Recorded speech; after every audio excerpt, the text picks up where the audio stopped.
오늘 말씀의 제목은 반복되는 실패 속에서 무엇을 할 수 있을까라는 제목으로 말씀을 전하도록 하겠습니다. 포스베리 플룹으로 널리 알려져 있는 높이뛰기 기술이 있습니다. 여러분들 올림픽 같은 대회에 보면요, 높이뛰기 경기를 보신 적이 있을 것 같습니다. 우리나라의 우상혁 선수가 이 높이뛰기 선수로서 출전을 하기도 하고 우리가 응원하기도 했는데요. 그런데 높이뛰기 선수들이 그 경기를 하는 모습을 보면, 가만히 유심히 살펴보면 그 뛰는 방식이 좀 특이한 것을 보게 됩니다. 보통 우리가 허들을 뛰어넘을 때 어떻게 뛰어넘습니까? 앞으로 발을 들어서 뛰어넘지 않습니까? 그런데 정작 높이뛰기는요, 그렇게 뛰어넘지 않고 배면뛰기라고 하는 방식을 취하게 됩니다. 그래서 등으로 이렇게 뛰는 것을 보게 되는데요. 이 기술을 포스베리 플룹이라고 합니다. 이것은 가장 널리 알려져 있는 높이뛰기 종목의 기술로 가슴과 배를 하늘을 향하여 그 발을 넘는 뛰기, 즉 배면뛰기라고 하고 있는데요. 근데 1968년부터 이 배면뛰기가 본격적으로 시작됐는데, 그 이전까지는 여러분들 사진으로 보는 것 같이 저렇게 앞으로 허들을 뛰어넘듯이 뛰어넘는 것이 높이뛰기 뛰기의 선수들의 방식이었다고 하는 것입니다. 이 포스베리 플룹이라는 기술을 창시한 딕 포스베리라는 선수가 있는데요. 이 선수는 유난히 다른 사람들보다 키가 컸다고 합니다. 그러다 보니까 방금 사진에서 보는 식으로 그렇게 뛰어가지고는요, 다른 선수들보다 번번이 발을 넘어뜨리기가 일쑤였다는 것이죠. 분명 뛰어난 선수이기도 하고 또 자신이 높이뛰기를 자신감도 갖고 있었지만 대회에 나가면 나가는 족적으로 실패를 맛보기 시작했다는 것이죠. 예선에서 탈락하고 또 본선에 겨우 진출했지만 본선에서 또 메달권에 들지 못하고 탈락하고, 그렇게 계속해서 실패하였지만 이 포스베리 선수는요, 거기에 굴하지 않고 거기에 안주하지 않고 계속해서 집중하면서 어떻게 하면 내가 이 높이뛰기를 잘할 수 있을까를 연구하고 집중했습니다. 한날은 이 선수가 다이빙 선수들이 제주를 넘는 장면을 유심히 쳐다보다가, 그렇지, 꼭 앞으로 뛰어넘어야 되나? 뒤로 넘어가면 되지 않을까라는 생각을 하게 되고, 거기에 착안하면서 1968년 멕시코 올림픽에서 이 기술을 처음 선보이게 되는데요. 지금 사진으로 보는 것 같이 뒤로 배면으로 뛰기를 해서 그해 올림픽에 금메달을 따게 되는 것입니다. 2m 24cm의 높이로 금메달을 따게 되었는데요.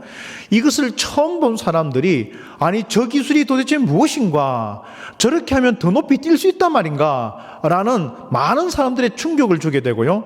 이후 1968년 멕시코 올림픽 이후로 모든 선수들이 바로 이 배면뛰기 기술을 사용하게 되었다는 것이죠. 이 예화를 살펴보면서 제가 느낄 수 있었던 것은, 만일 이 포스베리 선수가 자기는 힘들다고 실패했다고 또 예선에서 본선에서 계속 떨어진다고 메달을 따지 못했다고 포기해버렸다면 이 배면뛰기는 나오지 못했다는 것입니다. 하지만 그 실패와 실패, 또 그 실패 속에서도 이 선수는요, 어떻게 하면 뛰어넘을까, 어떻게 하면 더 앞으로 나갈까, 어떻게 하면 더 전진해 나갈까, 그걸 계속해서 연구하고 집중하고 그 일을 연구했다는 것입니다. 그러다 보니까 이 배면뛰기라는 기술을 또 발견하게 되고요, 그가 이 기술을 연마하면서 올림픽 금메달을 따게 되는 그 영광을 보면서, 그 장면을 보면서 믿음의 사람도 똑같습니다. 우리의 신앙의 경주도 마찬가지입니다. 실패할 수 있습니다. 넘어질 수도 있어요. 쓰러질 수도 있습니다. 하지만 우리의 실패조차도 하나님의 인도 속에 있다는 사실을 기억하시는 우리 성도 되시길 바랍니다. 때문에 우리의 실패가 실패로 끝나지 않습니다. 포기하지 않습니다. 주님 앞에 믿음으로 나가면, 기도로서 나간다면 반드시 그 일 가운데 하나님이 주시는 은혜가 있다는 사실을 기억하시면서 오늘 본문에 그 실패를 거듭한 한 사람을 우리에게 소개시켜 주고 있는 것이죠. 오늘 본문의 말씀 본문에 들어가기 전에 우리가 야곱에 대해서 좀 살펴볼 필요가 있을 것 같습니다. 여러분, 야곱하면 설교 시간에 가장 많이 듣는 사람 중에 한 사람 아니지 않습니까? 이 야곱은요, 자신의 인생을 자신의 계획과 자신의 생각대로 살려고 했던 사람입니다. 그러다 보니까 이 정상적인 방법보다는 무엇인가 좀 편법을 좀 쓰고 뭔가 다른 사람을 좀 속이면서, 그리고 다른 사람에게 좀 사기를 치면서 자신이 이루고자 하는 것을 이루려고 했던 그런 사람 중에 한 사람이었습니다. 그의 이름이 그의 삶을 대표하고 있죠. 그의 이름이 야곱입니다. 그 야곱의 뜻이 무엇이냐면 속이는 자, 거짓말하는 자, 사기꾼, 이런 뜻을 갖고 있는 것이 바로 야곱이라는 것이죠. 야곱은요, 많은 실패를 경험하게 됩니다. 그는 형을 속여서 아버지 이삭의 축복권을 가로채기도 합니다. 내가 아버지의 저 축복권을 내가 받기만 하면, 그 축복권을 내가 받기만 하면 내 인생이 잘 될 수 있을 것 같은데, 그렇게 생각하면서 장자인 형을 속이고요, 팥죽 한 그릇에 형을 속여서 아버지의 축복을 자기가 가로채기도 하고, 또 여러 가지 라반을 속여서 자신의 재산을 또 취하기도 하고, 여러 가지 속이고 속이는 그런 삶을 살게 되는 것이죠. 하지만 남을 속여서 잘 되는 사람이 없지 않습니까? 그래서 야곱은요, 형 에서의 진노와 분노를 피해서 집에서 쫓겨나게 됩니다.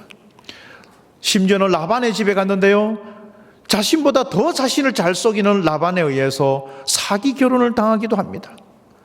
그렇게 많은 속고 속인 가운데 자기도 속고 실패하고 넘어지고 좌절하고 그런 삶을 사는 야곱. 그는요, 말년에 바로왕, 애굽의 바로왕 앞에서 내 인생이 참으로 험악한 인생을 살았습니다, 그렇게 고백하는 야곱을 보면서 야곱의 인생이 참 순탄치가 않았다라는 것을 우리가 알 수가 있는 것이죠. 다른 사람을 속이면서 잘 살 수 있을 것 같으면 그렇게 해야 될 것 같지만, 다른 사람을 속여서 내 인생 결코 잘 살 수가 없다는 것입니다. 행복한 삶이 아니더라는 것입니다. 그럼에도 불구하고 하나님은요, 그런 이 비열한 야곱, 남을 속이는 사기꾼과 같은 이 야곱, 그럼에도 불구하고 하나님은 그 야곱의 인생을 하나님은 포기하지 않으시더라는 것입니다. 말씀 묵상하면서 그런 것 같아요. 여러분, 우리의 삶이 어떻습니까? 때로는요, 우리가 불의한 일을 행하기도 하고요, 때로는 참 양심에 꺼리낌이 있는 그런 일들을 하기도 합니다. 때로는 우리의 삶을 내 계산 삼아 해나갈 때가 얼마나 많습니까? 하나님, 제발 좀 내 인생에서 관여하지 마십시오. 내 인생은 제가 좀 계산하고 제 인생의 계획대로 한번 살아보겠습니다, 그렇게 당당하게 말하고 내 인생을 살아보지만 여전히 그 인생 가운데서 실패를 거듭하고 있는 것이 우리들하는 것입니다. 그럼에도 불구하고 하나님은 어떠십니까? 그런 나를 포기하십니까? 그런 나를 내버려 두십니까? 아니더라는 것이죠. 끝까지 찾아가서 그 인생에게 말씀을 주고요, 포기하지 않겠다는 주님의 약속의 말씀을 주시고요, 하나님의 은혜를 부어주시고요, 하나님께서 인도하시는 사람을 붙여주시고요, 그렇게 많은 일들을 하나님은 그 순간에도 하고 계시더라는 것입니다. 여러분, 우리가 그래서 주님을 믿는 믿음 가운데 살아갈 수밖에 없어요. 그 믿음 가운데 살아가는데 수많은 포기와 실패가 있지만 그 속에서도 하나님은 우리를 끝까지 포기하고 있지 않다는 사실을 기억하는 우리 성도 되시길 주의 이름으로 축복드립니다. 하나님은요, 그래서 이 야곱이 이제 그 형 에서의 집, 즉 이삭의 아버지 집으로 돌아가게 되는 그 장면을 본문이 기록하고 있는데요, 이제 야곱이 아버지 집으로 들어가는 데 있어서 자기의 재산도 어느 정도 라반에 의해서 이제 확보하게 되었고, 이제 아버지 집으로 가야 되겠는데 가장 걸림돌이 있습니다. 누굽니까? 바로 자기가 수년 전에 그렇게 그 장자의 명분을 가로챈 형 에서가 지금 여전히 아버지 집에 있더라는 것이죠. 두려웠습니다. 형 에서가 어떤 사람인지 세상 사람들 그 누구보다도, 아니 부모님보다도 이 야곱이 너무나 잘 알고 있었기 때문이죠. 너무나 두려운 가운데 야곱은요, 참 마음이 무거움을 느끼고 있던 그때였습니다. 창세기 13장 1절에서 2절의 말씀을 보면요, 야곱이 길을 가는데 하나님의 사자들이 그를 만난지라. 야곱이 그들을 볼 때에 이르기를 이는 하나님의 군대라 하고 그 땅 이름을 마하나임이라 하였더라 라고 말하고 있습니다. 이 두려움 가운데 있는 야곱, 에스를 만나는 것이 너무 두렵고 에스가 나를 해치지 않을까, 그때 그 진노와 분노를 생각하면 정말 치가 떨리는데, 그 형 에스를 이제 만나야 하는데 너무 두려워서 벌벌벌 떨고 있는 이 야곱에게 하나님이요, 지금 어떤 환상을 주시냐면 마하나임, 하나님의 군대가 야곱을 호위하고 있는 이 환상을 야곱에게 보여주는 거예요. 여러분 어떻습니까? 하나님의 군대가 자신을 좌우로 호위하고 있고 하나님의 수많은 천군 천사들이 자기 뒤를 따르고 있는 그 환상을 보면서 야곱이 말합니다. 야, 이것은 하나님의 군대구나, 마하나임이구나. 그 마음에 정말로 은혜에 가득한 마음을 가질 수 있게 된 것이죠. 우리가 같으면, 만레가 야곱이라면 이제 됐다, 이제 형 에서도 두렵지 않다, 내가 당당하게 나아가리라, 그렇게 하며 선포하며 나갈 수 있을 것 같겠지만 야곱은요 참 야곱스럽습니다. 그럼에도 불구하고 야곱은요 두려워 떨게 됩니다. 왜 그렇습니까? 갑자기 어디서 한 종이 달려와서, 앞서 나가던 종이 달려와서 야곱에게 말합니다. 주인님, 지금 주인님의 형 에서가 잘 훈련된 병사 400명을 거느리고 지금 이쪽으로 오고 있습니다. 그 말 한마디에 야곱이요 마하나임을 보았지만은 금세 그 본 마하나임은 잊어버리고 다시 두려워 떨고 있는 야곱을 보게 되더라는 것입니다. 두려움에 집중하면요, 문제에 집중하면요, 상황과 조건에 매기 시작하면요, 우리는 하나님이 아무리 말씀해 주셔도요, 하나님이 아무리 환상을 주시고 비전을 주셨어요, 내가 하나님께 집중하지 않고 문제와 상황과 조건에 집중하면 이 두려움은 결코 나를 떠나지 않더라는 것입니다. 우리의 마음이 그렇지 않나요?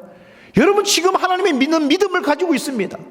말씀을 배웠고요, 그 믿음을 통해서 이 예배 자리로 나왔습니다. 그러나 그럼에도 불구하고 우리 마음속에 여전히 두려움이 떠나지 않는 것은 내가 지금 보이지 않는 것을 보는 것이 아니라 보이는 것에 더 집중하고 있는 우리의 연약함이 그 속에 있더라는 것입니다. 여러분 보이지 않는 것이 진실입니다.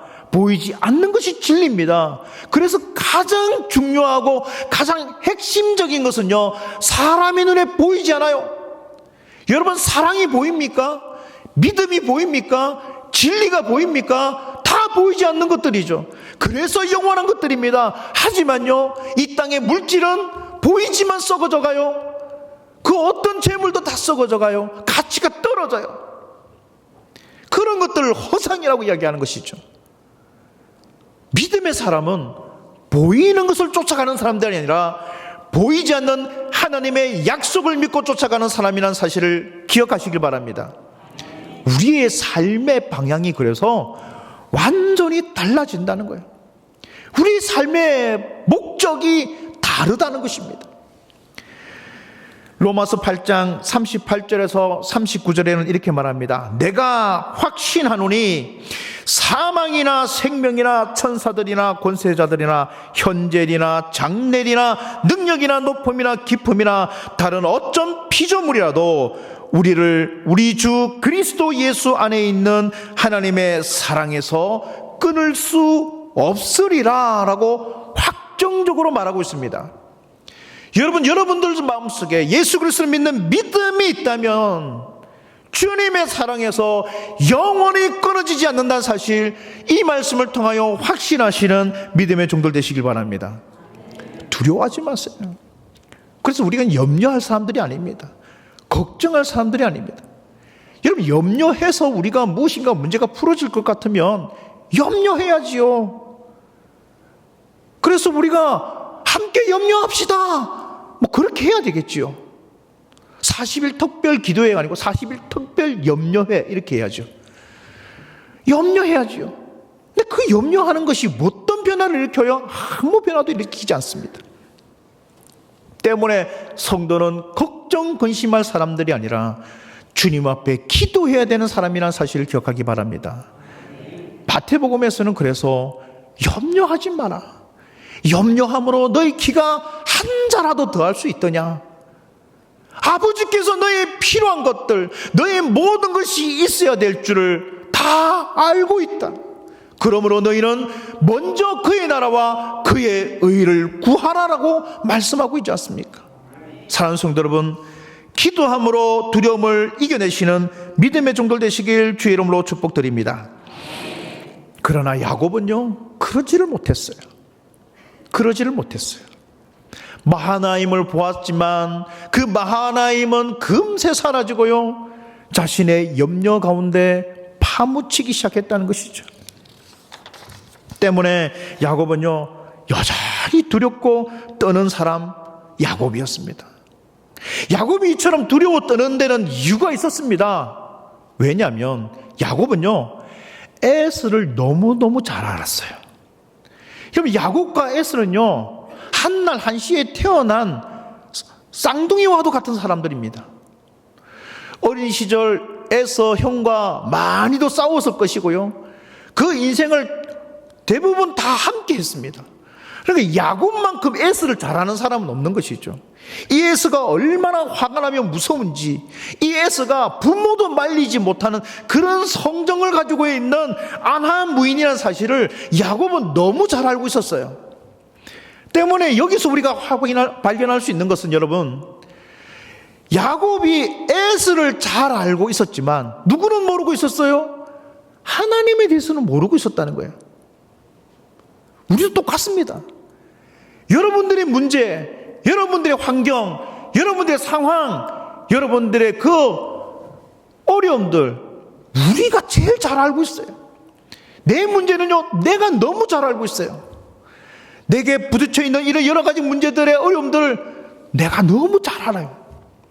세상은 너무 잘 알고 있는데, 환경은 너무 잘 알고 있는데, 그 문제의 본질이 뭔지는 너무나 잘 알고 있는데, 누구는 모르고 있어요? 하나님을 모르고 있더라는 것입니다. 세상은 아는 만큼 하나님을 더 알아야 되는데, 세상은 잘 알고 있는 우리가 하나님에 대해서 모르고 있으니 세상이 우리로부터 도전해오는 그 도전 앞에 판판이 쓰러지는 거예요.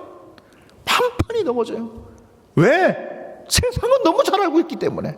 그런데 하나님을 모르고 있으니 신앙으로 매일 쓰러질 수밖에 없다는 것이죠. 호세아서는 그렇게 말합니다. 내 백성이 여호와를 아는 지식이 없어 망한다라고 말하고 있습니다. 하나님을 알지 못하니 우리가 어떻게 믿음으로 승리할 수 있겠는가? 하나님의 뜻을 모르고 하나님의 계획을 모르고 하나님의 손길을 느끼지 못하는 성도가 어떻게 세상 가운데서 승리할 수 있겠느냐는 것입니다. 오늘 많은 청소년들이 교회를 떠나고 있습니다. 왜 그들이 떠날까요? 하나님을 느끼지 못하고 하나님의 말씀을 모르고 하나님의 마음을 알지 못하니 많은 사람들이 떠나는 거예요.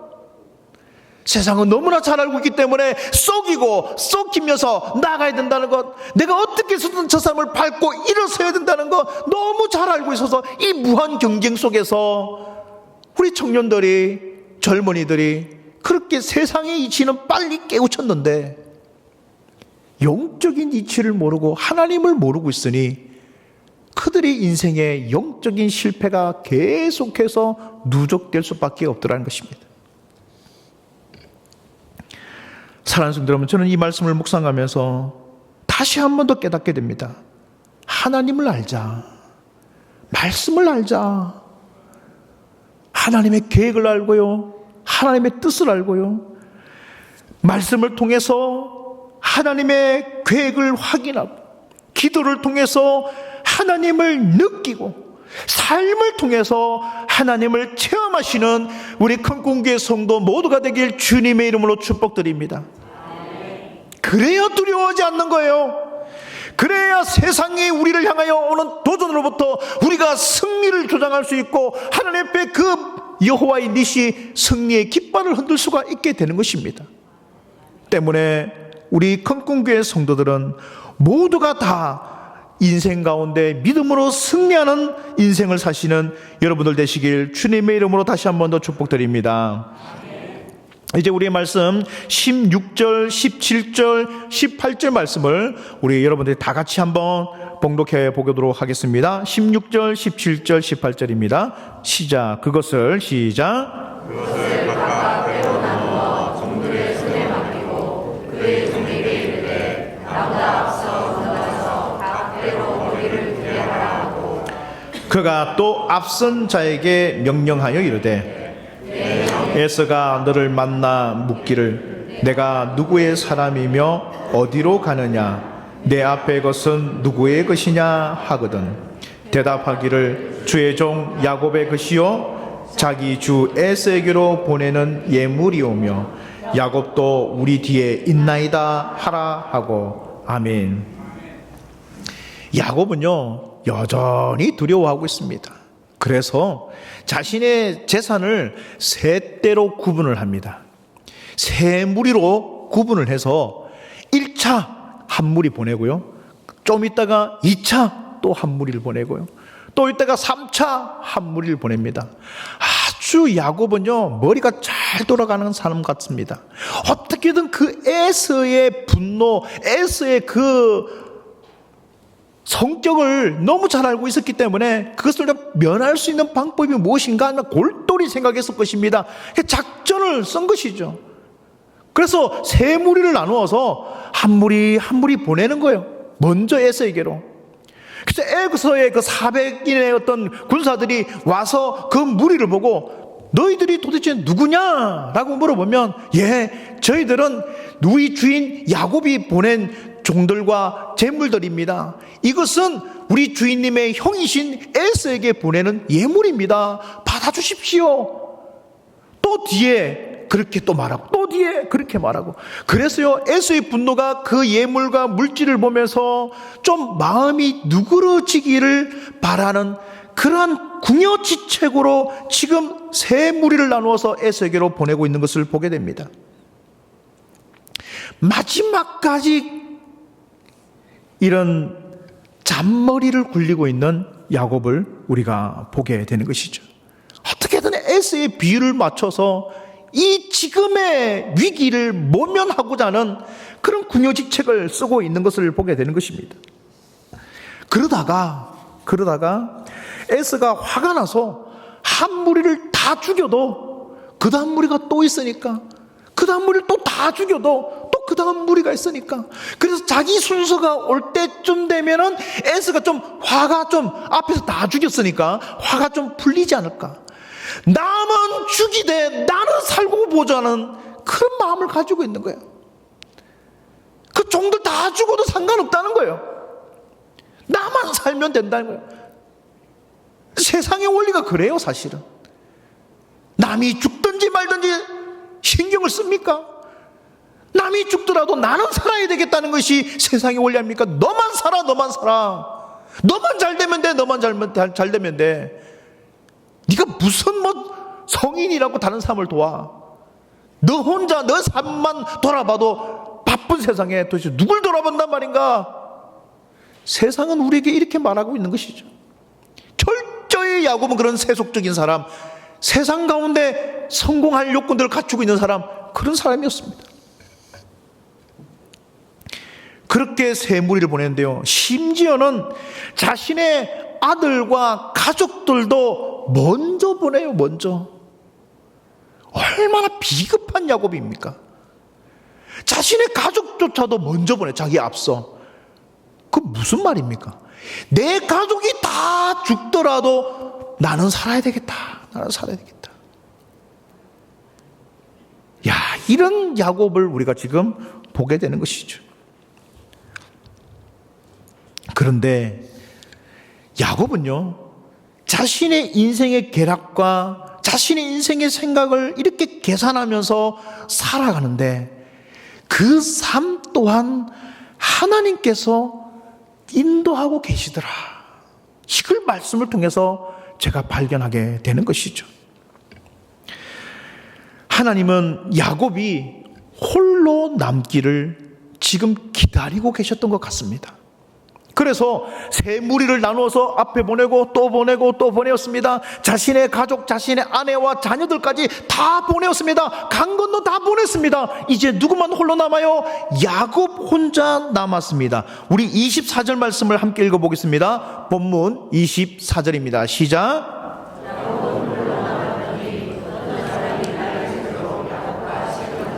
아멘. 지금요 24절에 보면 야곱이 이제 어떻게 되었다? 홀로 남았다는 것입니다.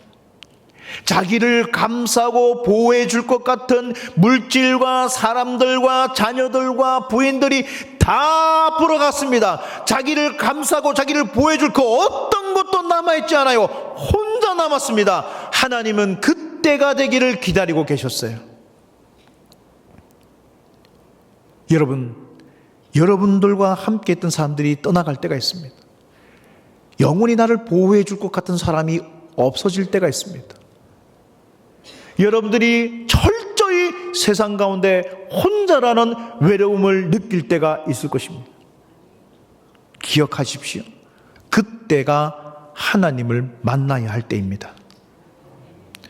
철저히 나 혼자라고 생각될 때, 아무도 나를 도와주지 않는다고 생각될 때, 아무도 내 인생을 간섭하지 않는다고 생각할 때, 아무도 나와 함께할 사람이 없다고 생각될 때, 나의 보호자가 없구나, 나와 함께 해줄 자가 없구나, 나를 막아설 줄 자가 없구나, 그 처절한 외로움 속에 있을 때, 그때가 바로 누구를 만나야 한다?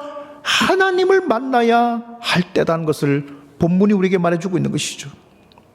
그래서 24절에 야곱이 홀로 남았더니 그때에 하나님이 야곱을 찾아가십니다.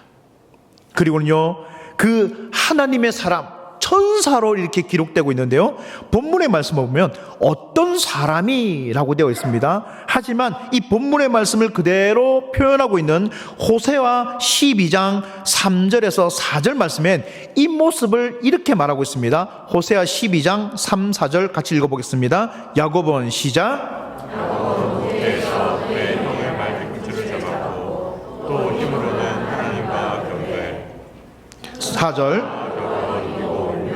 그에게 간구하였으며. 아멘. 지금 천사와 겨루어 이겼다라고 말하고 있죠. 즉 하나님과 겨루었다는 것입니다. 천사와 하나님은 구약시대 때 동급으로 취급되고 있습니다. 그래서 하나님의 사자는 곧 하나님을 이야기한 것이에요. 때문에 호세아서의 말씀을 보면요, 이때 홀로 되었을 때 하나님이 지금 야곱과 만났습니다. 평생을 편법을 썼어요. 평생을 속이며 살았어요. 평생을 다른 사람이 어떻게든 밟고 서려고 그렇게 속이는 삶을 살았던 야곱이요, 처음으로 하나님을 만났을 때 하나님과 정명승부를 하고 있는 야곱의 모습을 보게 됩니다. 진검승부를 하는 것이죠. 누구 앞에서요? 하나님 앞에서. 여러분, 우리 삶이 그렇습니다.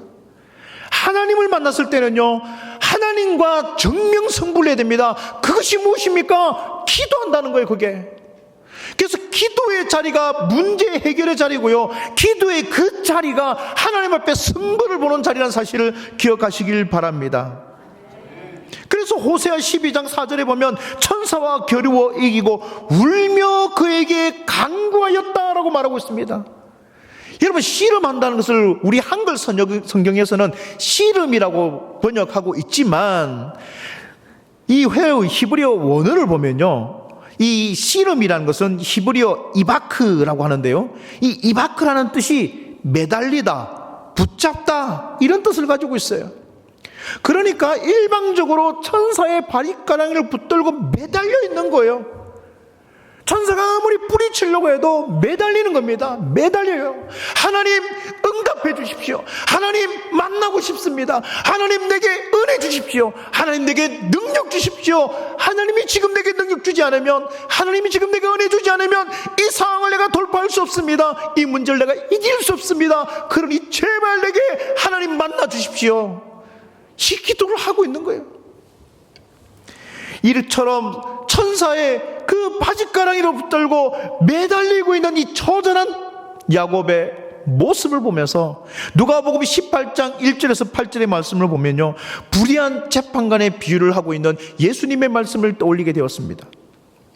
불의한 재판관이 그 재판을 불의하게, 즉 자신의 이익에 따라서 자신의 유리한 대로 재판을 하는 그런 불의한 재판관, 아주 몹쓸 재판관이라 하더라도 한 가부가 그 밤에 나가서 재판관의 집에 문을 두드리면서 재판관님 제발 저의 억울한 소원을, 저의 억울한 사정을 덜어주십시오라고 매달리기 시작하면 하루 이틀 사흘 밤마다 찾아가서 그 재판관의 집을 문을 두드리고 그 간청을 하게 되면 그 재판관이 불의할지라도 그 가부의 소원을 덜어주지 않겠느냐? 하물며 너의 하늘아버지께서 너의 기도를 외면하시겠느냐? 그 말씀을 해주시는 것이죠. 때문에 우리가 승부를 보아야 할 자리는요, 기도의 자리입니다. 아무리 두려운 상황과 아무리 공포스러운 상황들, 문제가 문제에 켜켜이 쌓이고 내 앞에 큰 산들이 떡하니 벼터 있다 하더라도 우리가 승부할 자리는요, 기도의 자리라는 사실을 기억하시길 바랍니다. 때문에 여러분, 하나님 앞에 말씀으로 씨름하시고 기도로 씨름하시기 바랍니다. 그래서 주님과 하나님과 한판 승부를 통해서 주님께서 내가 너의 기도에 응답하겠다, 내가 내게 크고 비밀한 것을 보여주겠다, 내가 내게 응답하겠다는 기도에 확신을 얻는 믿음의 종들 되시길 주님의 이름으로 축복드립니다. 때문에 사랑하는 성도 여러분, 우리가 믿음의 갈등이 있습니까? 여러 상처와 아픔으로 힘들어하고 있습니까? 조건과 문제와 환경 가운데 갈등이 되십니까? 여러분, 생각하지 마세요. 인간적으로 계산하지 마세요. 그 문제 붙들고 하나님 앞에 기도의 자리를 나오시기 바랍니다. 기도하지 않는 자가 신앙 좋을 리가 없어요. 그거는 100% 맞습니다. 기도하지 않는 사람이 신앙이 좋아질 리가 없습니다. 기도할 때에 우리 신앙이 성장하고요, 기도할 때에 하나님이 만나주시고요, 기도할 때에 우리 삶의 변화가 일어난다는 사실을 기억하기 바랍니다. 기도가 그래서 중요하다는 거예요. 오늘 2025년을 우리가 시작하는 시점에 있습니다. 저는 이 시점에 여러분들에게 다시 한 번 더 강조드립니다. 교회가 기도해야 됩니다. 특별 새벽 기도를 통해서 우리가 기도함으로 이 한 해를 열었습니다.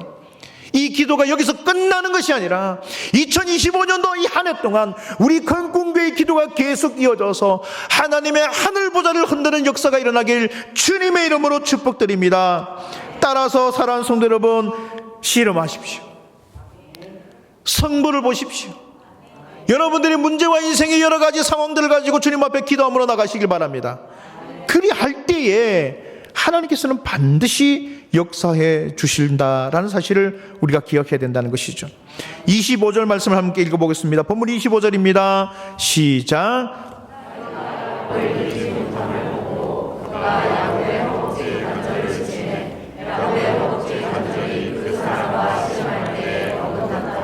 아멘. 지금 야곱의 허벅지 관절을 천사가 쳤다라고 말하고 있습니다.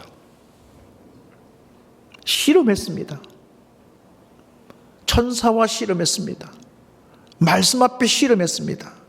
그런데요, 야곱의 허벅지 관절이 천사가 쳐서 탈골되어 버렸습니다.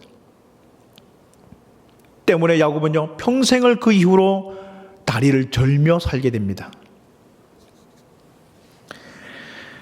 우리가 믿음에서 살다 보면 하나님께서 나를 치실 때가 있어요. 그렇지만 그것은요, 하나님이 우리를 새롭게 하기 위한 하나님의 사랑의 손길이었다는 것을 이 말씀을 통해서 우리가 다시 한 번 더 확인하게 됩니다. 여러분, 허벅지 관절은요, 한글 개역에는 환도뼈라고 되어 있지요. 그리고 오늘날 이 뼈는 어떤 뼈를 말하냐면 우리의 골반뼈를 이야기합니다. 즉 우리의 성기를 보호하고 있는 골반뼈입니다. 이 골반뼈는요, 중요한 의미를 가지고 있는데요. 이 성기라는 것은 우리 인생의 근본을 이야기하는 것입니다. 나의 근본됨을 이야기하는 것이죠. 내가 거기서 나왔기 때문에 나의 근원을 이야기하는 것입니다. 그런데 그 근원을 치는 거예요. 그 근원을 치면서 야곱아, 이제 너의 옛사람은 죽었다. 내가 너의 골반뼈를 치겠다. 너의 근원됨을 치겠다. 때문에 너는 이전에 속이는 자, 너는 사기꾼과 같은 야곱이 아니라 내가 너를 새롭게 할 이스라엘이 될 것이다 라고 말씀하고 있는 것입니다.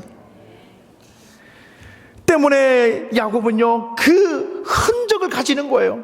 하나님의 치심의 흔적은 하나님의 약속의 말씀이요, 하나님께서 나를 향한 계획의 흔적이라는 사실을 기억하시길 바랍니다. 때문에 갈라디아서 6장 17절에 사도 바울이 이렇게 고백합니다. 이후로는 누구든지 나를 괴롭게 하지 말라. 내가 내 몸에 예수의 흔적을 지니고 있노라 라고 말씀하고 있습니다. 그래서 믿음의 사람이요, 열정적으로 믿음 안에서 살면요, 그런 흔적들이 남아요. 때론 마음의 상처가 오기도 합니다. 때론 아픔이 오기도 합니다. 때론 기억하고 싶지 않은 기억을 내가 가질 수도 있어요. 하지만 그것이 하나님이 나를 주신 믿음의 흔적이라는 사실을 알면 그 자체가 은혜가 된다는 사실을 기억하기 바랍니다. 여러분, 상처받지 않고 어떻게 자랄 수 있어요? 아이들이 다치지 않고 어떻게 자랄 수 있어요? 온실 속에서 자란 화초가 밖에 내놓으면 금방 시들어 죽는 것처럼 밖에서 사람들에게 짓밟히고요, 사람들의 발에 이리 밟히고 저리 밟히고 그 태풍과 환란과 바람을 다 비바람을 온몸으로 맞이한 잡초는요, 어떤 상황 가운데서도 꿋꿋하게 자라는 것입니다. 뽑혀도요 다시 자라는 것이 잡초인 것이죠. 여러분, 그렇게 강력하게 자라나시기 바랍니다. 조금만 흔들려도, 조금만 믿음의 어려움이 와도 흔들려버리는 그런 나약한 믿음이 아니라 2025년대 우리가 기도함으로 실험함으로 나갈 때, 하나님이 주시는 말씀으로 실험하며 나갈 때, 하나님이 내게 주시는 그 실패 가운데서 하나님의 인도하심을 붙들고 내가 해야 할 일을 마땅히 해나가며 나갈 때 하나님의 역사가 일어날 줄 믿습니다. 그 일을 하자고요. 2025년에 그 일을 하자고요.